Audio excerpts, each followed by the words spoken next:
inspecting a forced air furnace, and check out the exhaust pipe. Can anybody tell me why that's wrong? You've got metal pipe running directly into transite pipe.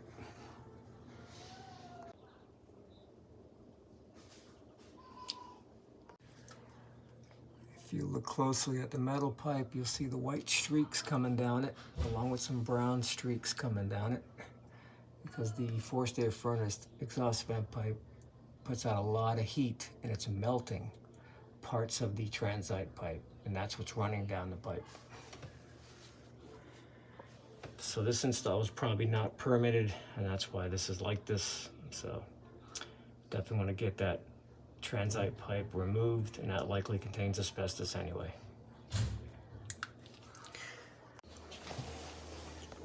Also took a look inside here with my flashlight, and the return grills and the interior has not been sealed off. So this is likely not permitted, and these are the shortcuts HVAC guys will take because they know that you don't know. Get your home inspected.